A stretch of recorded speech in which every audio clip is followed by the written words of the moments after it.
August 22, 2025. The date would forever be etched into the annals of naval history, marking the moment when the simmering tensions in the South China Sea finally boiled over. This was not merely a localized skirmish, but a flashpoint in a burgeoning geopolitical struggle, a confrontation that had been brewing for decades amidst competing territorial claims, strategic waterways, and an escalating arms race.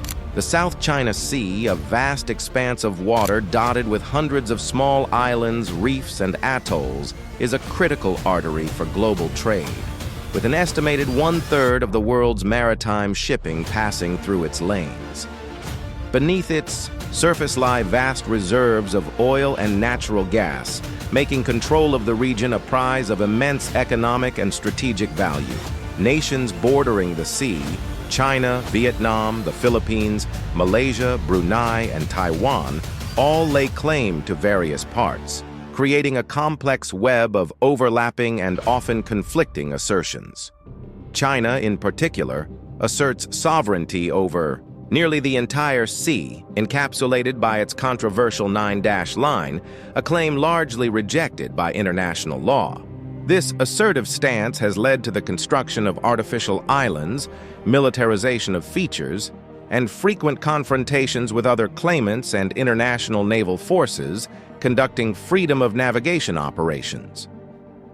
The United States, while not a claimant, has a vested interest in maintaining stability and freedom of navigation in the region, viewing China's expansionist tendencies as a direct challenge to the international rules-based order.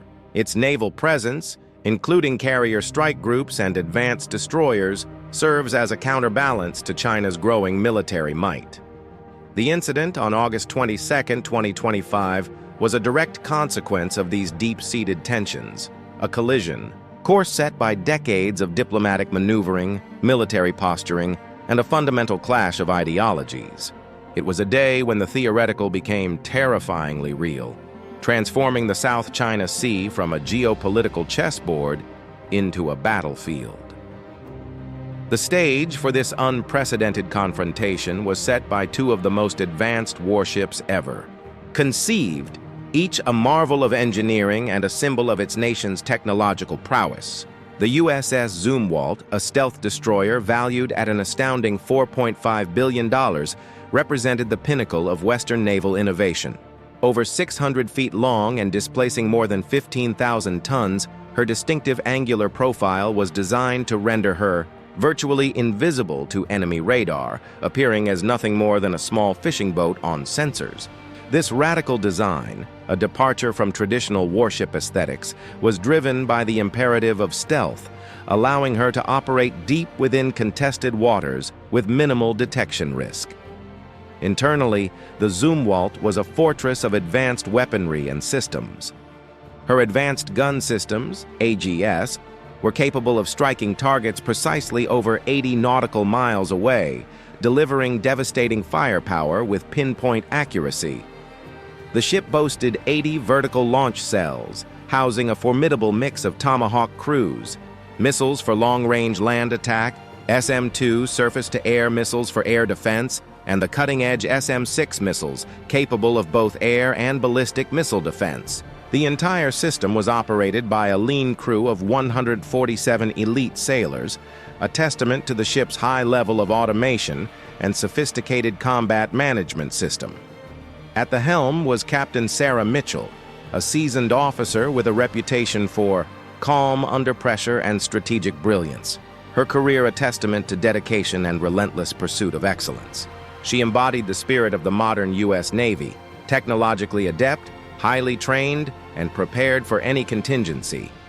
Opposing her was China's pride, the Type 055 Nanchong, a $1.8 billion steel behemoth that symbolized the rapid ascent of the People's Liberation Army Navy plan. While less focused on extreme stealth than the Zumwalt, the Nanchong was a formidable warship in its own right, boasting 112 missile launch cells. This impressive arsenal included the hypersonic YJ-21, a weapon capable of reaching Mach 10, sufficient to penetrate most defense systems worldwide. The YJ-21 represented a significant leap in anti-ship missile technology, posing a grave threat to even the most advanced naval assets.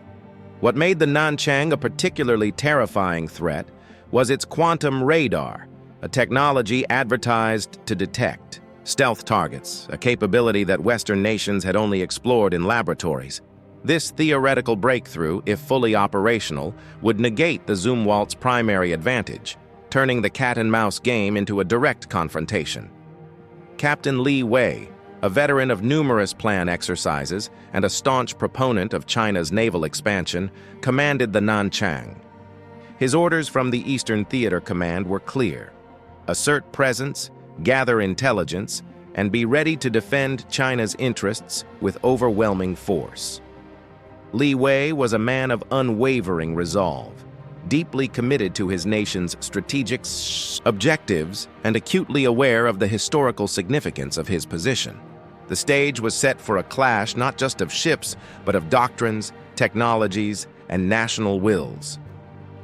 From the early morning hours, as the South China Sea remained as placid as a giant mirror, two steel specters silently tracked each other. The USS Zumwalt cut through the waves at 18 knots, her radar systems continuously sweeping but detecting no clear targets. The advanced ANSPY-3 multifunction radar, part of the ship's dual-band radar (DBR) suite, was designed to operate with unparalleled precision. Yet the vastness of the ocean and the Nanchang's own efforts at signature management kept her elusive. The Zumwalt's crew, though highly trained, felt the palpable tension. Every ping on the sonar, every flicker on the radar screen, was scrutinized with intense focus. Captain Mitchell maintained a stoic demeanor on the bridge, but her eyes constantly scanned the tactical displays, processing every piece of incoming data. She knew that in this high-stakes game, the first mistake could be the last.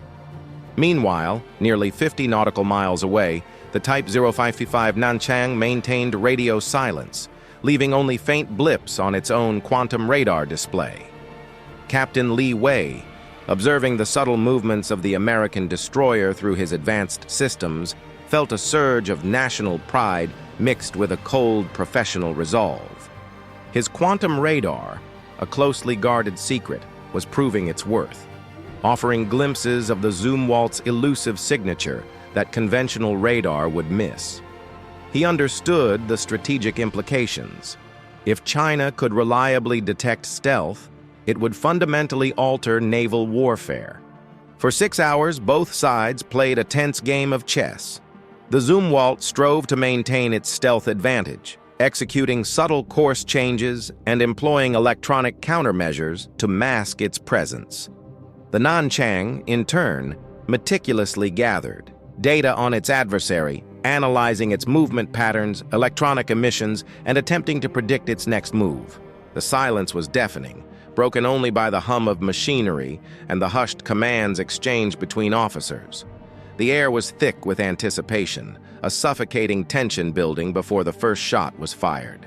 Both captains knew that the delicate balance could be shattered at any moment, and the world held its breath, unknowingly on the precipice of a new era of conflict. Around 12:30 p.m., the situation began to shift, irrevocably altering the course of events. From the Zumwalt's aft flight deck, an MH-60R Seahawk, call sign Seahorse 1, was launched into the air. This was a routine maneuver during patrols, OTAS standard operating procedure designed to extend the ship's observational range beyond its inherent radar limits.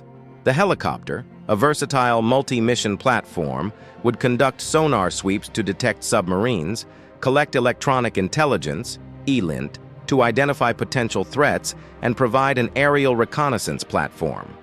Its mission was to be the eyes and ears of the Zumwalt, pushing the perimeter of their awareness. The crew of Seahorse 1, 2 pilots and 2 sensor operators, were highly skilled, accustomed to the solitude and precision of their work. They were focused on their mission, unaware that they were about to become the first tragic link in a chain of events that would ignite a global crisis.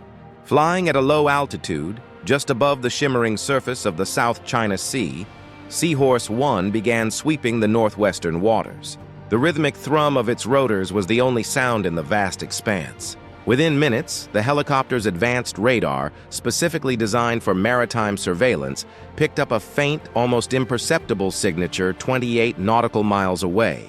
It was an anomaly. It wasn't a civilian signal, nor did it match the known data for fishing or merchant vessels.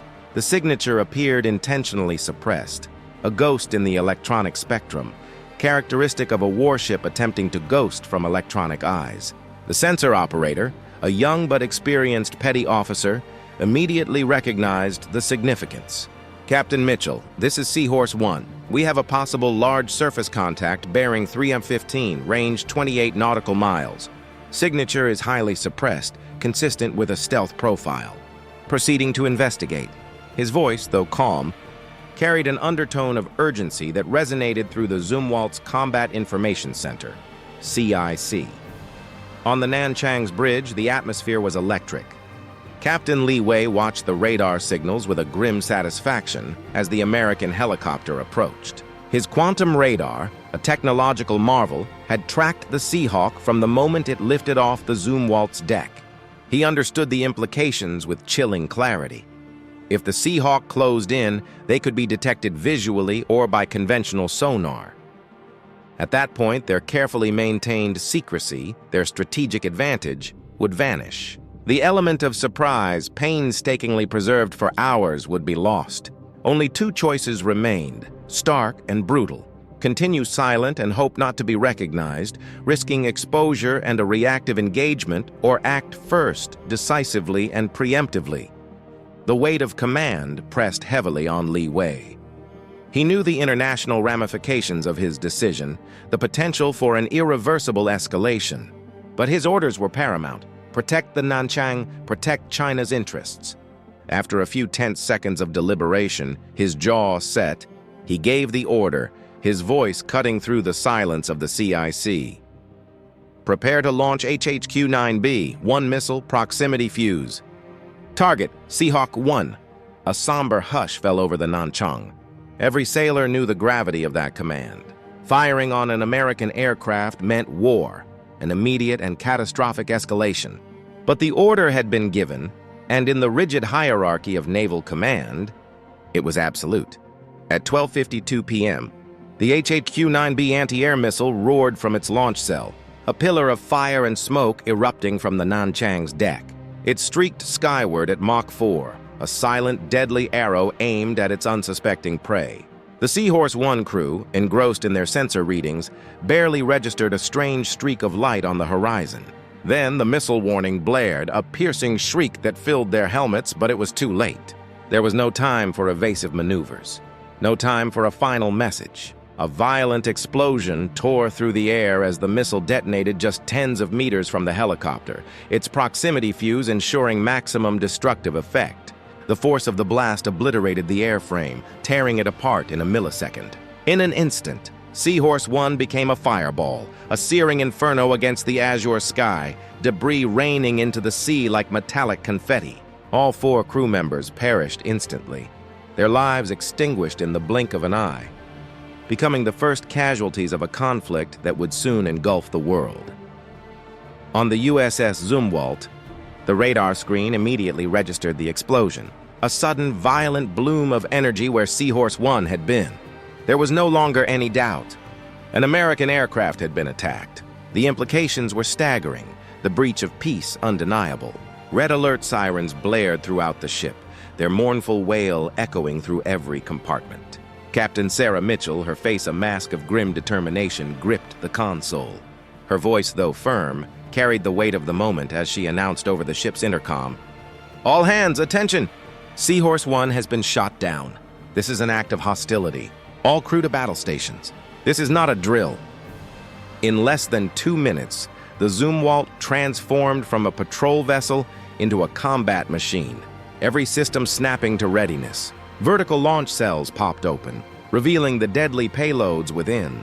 Gun systems swiveled towards the potential enemy, their barrels hungry for targets. All electronic warfare equipment was activated, flooding the airwaves with jamming signals and deceptive countermeasures, attempting to blind and confuse enemy radar. Simultaneously, the Combat Information Center rapidly calculated the position of the attacker based on the HHQ-9B's trajectory, reverse engineering its launch point. In mere seconds, the system provided the approximate coordinates of the Type 055 Nanchang. At this moment, both sides had crossed a point of no return. One shot had been fired and a barrage of missiles was about to follow. The next few minutes would go down in naval history as two of the planet's most advanced stealth warships clashed in a 12-minute deathmatch, a brutal ballet of steel and fire that would redefine modern warfare. The world held its breath, unaware of the inferno that had just been unleashed in the contested waters of the South China Sea. Before the alarm sirens had even ceased their piercing wail, the USS Zumwalt unleashed its first retaliatory strike. Captain Mitchell, her resolve hardened by the loss of her crew, gave the command. Vertical launch cells popped open with a hiss of hydraulics, and 4 Tomahawk cruise missiles roared from their launchers, their solid rocket boosters igniting with a blinding flash. These weren't mere warning shots. These were instruments of retribution, skimming low over the sea toward the opponent's estimated position. Each Tomahawk, a marvel of precision engineering, was programmed to navigate complex routes, hugging the contours of the waves to avoid detection, before delivering its explosive payload. This was the opening salvo of a deadly engagement, a declaration of war in all but name. The stakes were immeasurable, the consequences potentially global. On the Nanchang, Captain Li Wei had anticipated this response. The moment his anti-air missile brought down the American helicopter, he had ordered an emergency course change, throwing the massive warship into a sharp turn, attempting to present a smaller radar cross-section. Simultaneously, his crew deployed a sophisticated array of electronic decoys and chaff, metallic strips designed to create false radar returns, hoping to confuse the incoming threats. The Type 1130 CIWS, close-in weapon system guns, with their astonishing firing rate of 10,000 rounds per minute, immediately opened fire, spitting a torrent of depleted uranium rounds into the sky, creating a wall of lead against the approaching blips on their radar. The outcome was brutal, a testament to the sheer destructive power of modern naval warfare. 3 of the incoming Tomahawks were intercepted. One was downed by the relentless barrage of the CIWs, its warhead detonating harmlessly in the air. 2 others were successfully decoyed by the Nanchang's defensive systems, veering off course and plunging into the sea. But the 4th missile, a harbinger of devastation, breached the dense curtain of fire. It struck the forward superstructure of the Nanchang, tearing through the hardened steel with an ear-splitting shriek. The explosion ripped through the ship, creating a massive breach and claiming the lives of 8 Chinese sailors, their sacrifice a grim reminder of the cost of conflict. The air on the Nanchang's deck was thick with smoke and fire, the acrid smell of burning electronics and flesh filling the nostrils of the surviving crew. Yet the ship was not yet crippled. Main systems remained operational, a testament to its robust design and damage control efforts. But the Nanchang was wounded, its pride scarred, and its crew reeling from the initial blow. Facing the damage, the casualties, and the undeniable aggression, Captain Li Wei decided to play his most dangerous card, the hypersonic YJ-21 missile. This was China's trump card, a weapon designed to overcome even the most advanced missile defense systems. At 12:58 p.m., a YJ-21 launched from its cell, a silent, deadly ascent into the stratosphere. Its solid rocket booster propelled it skyward before its scramjet engine ignited, pushing it to a terrifying Mach 9, then Mach 10. For the crew on the Zumwalt, the warning on the radar screen was akin to a death knell. The sheer speed and trajectory of the incoming threat were unlike anything they had encountered in simulations. Captain Sarah Mitchell, her voice tight with urgency, immediately ordered, "Activate multi-layered defense. Launch SM-6 immediately." 6 SM-2 missiles and 6 SM-6 missiles, a combined cost of over $30 million in a single volley, streaked into the air. The SM-6, with its advanced guidance system and extended range, was their best hope against the hypersonic threat. They climbed rapidly, attempting to intercept the YJ-21 rocketing towards them like a meteor, a fiery spear aimed at the heart of the American warship. The air was filled with the contrails of interceptors, a desperate ballet of technology against an almost unstoppable force. One SM-2 missed its target, exploding too far away to have an effect. Another exploded too close, damaging the hypersonic missile's control fins but failing to neutralize it. Still, it wasn't enough. The YJ-21, though damaged, continued its relentless approach, entering its terminal attack phase, its warhead armed and ready. The entire ship held its breath, the fate of the Zumwalt hanging by a thread. The CRAM, counter-rocket, artillery, and mortar, CIWS, a rapid-fire Gatling gun system, became the last line of defense. 11 small missiles launched in quick succession, forming a wall of fire directly in front of the ship's bow, a desperate last-ditch effort to protect the vessel. Finally, the 9th CRAM missile made a direct impact, a blinding flash of light and energy. It detonated the YJ-21 warhead less than a kilometer from the Zumwalt, a hair's breadth from a direct hit. The explosion unleashed immense energy, a concussive wave that shook the American warship to its core, rattling every plate and beam. The consequences were not light. The Zumwalt's forward steel plating was buckled, warped by the immense pressure wave, and seawater poured into compartments, triggering emergency alarms. Emergency power systems rapidly engaged to prevent the ship from being crippled, rerouting power and stabilizing critical functions. But at least the Zumwalt remained afloat, a testament to its robust construction and the skill of its crew. At this point, both ships were heavily damaged, bleeding from their wounds. The Nanchang had lost its stealth capability due to damaged hull plating, and many sailors were lost in the initial Tomahawk strike. The Zumwalt was slowed by flooding in its bow, its advanced systems compromised. But both captains understood the brutal calculus of naval warfare. Whoever hesitated first would pay the ultimate price. The battle was far from over. It had merely entered a new, more desperate phase. Captain Sarah Mitchell, assessing the damage and the grim reality of their situation, decided to leverage the Zumwalt's advanced 155mm AGS, advanced gun system. This was a weapon designed for shore bombardment, but in this desperate moment, it would be turned against another warship. 6 GPS-guided rounds, each a precision-guided munition, were fired almost simultaneously. They arced high into the sky, reaching apogee before descending at terrifying velocities, their trajectory calculated to bypass the Nanchang's remaining defenses. Though the Nanchang's depleted defenses managed to shoot down 3 of the incoming rounds, the remaining 3 penetrated the fire curtain. One destroyed the helicopter hangar, a secondary explosion erupting as fuel and ordnance ignited. Another exploded midship, tearing through vital command and control systems. The final devastating round hit the forward missile launch compartment, a catastrophic blow that detonated multiple unlaunched warheads. A chain reaction of explosions rocked the entire Chinese warship, a symphony of destruction that signaled its demise. The Nanchang burned fiercely, its bow a colossal gaping hole, seawater pouring in uncontrollably. It was a death blow, a testament to the raw power of the Zumwalt's artillery. But in its dying moments, Captain Li Wei, a man driven by a desperate resolve, decided on one final gamble. If he couldn't save his ship, he would at least drag his adversary to the bottom with him. With his ship engulfed in flames and sinking, he ordered the launch of the 2 remaining YJ-21s. At 1:05 p.m., 2 hypersonic missiles screamed skyward, roaring like thunder, a final defiant act of aggression. On the Zumwalt, exhausted sailors, their faces streaked with sweat and grime, still operated the defensive systems. 8 remaining SM-2s launched simultaneously, combining with the CRAM CIWS to form a dense, multi-layered network of interceptors. It was a desperate, last-ditch effort, their final reserves of defensive firepower. Ultimately, both YJ-21s were intercepted.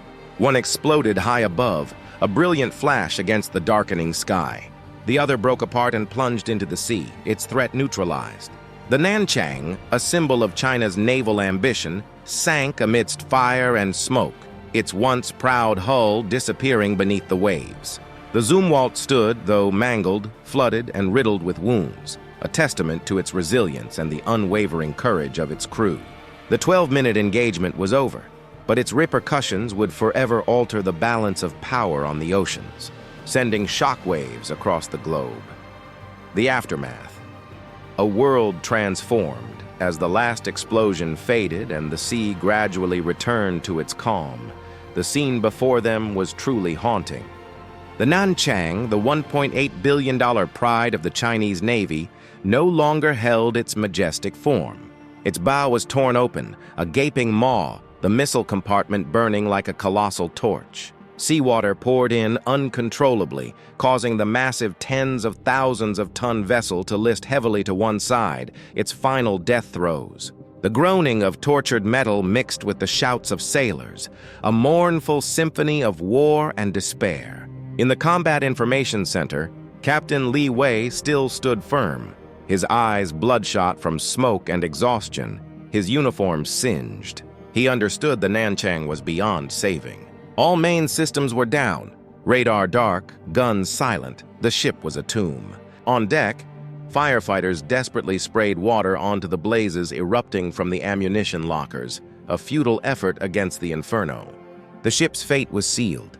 Within 30 minutes of the Zumwalt's deadly artillery strike, the Nanchang began its final descent. The emergency alarm blared, a chilling sound that signaled the end. Abandon ship! Hundreds of sailors rushed onto the deck, a chaotic scramble for survival, jumping into the sea with life jackets, hoping to be rescued. Some were trapped in burning compartments, their screams echoing across the water. Others stumbled into the water in a panic, succumbing to the cold embrace of the ocean.